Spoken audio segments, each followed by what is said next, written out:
Et le fait du jour, Éric Le Boucher, c'est le pétrole, encore le pétrole, qui est passé sous la barre des 80 $ à Londres.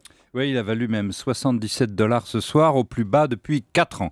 La barre des 100 $ avait été franchie à la baisse il y a quelques semaines. Cette fois, c'est celle des 80 $.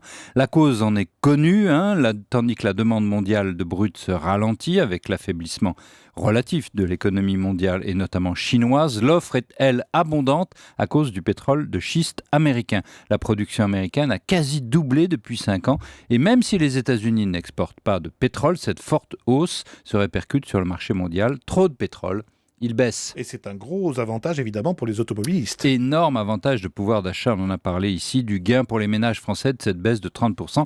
Si, elle est répercutée dans le prix à la pompe. Si, l'État n'augmente pas la TIPP au passage. Mais il y a aussi des inconvénients. Lesquels par exemple ?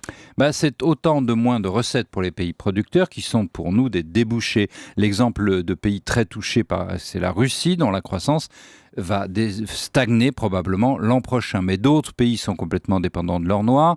Nigeria, Venezuela, Algérie, eux veulent que le brut remonte à au moins 100 $. Ensuite, si les prix tombent trop bas, alors il faudra fermer des puits devenus non rentables et cela pourrait conduire à une remontée brutale ensuite par une sorte de contre-choc à l'envers. À 80 $, c'est déjà assez bas. Et puis peut-être un autre inconvénient, Eric, c'est qu'un pétrole pas cher, c'est mauvais pour le climat. Oui, les énergies renouvelables vont devenir d'autant plus coûteuses.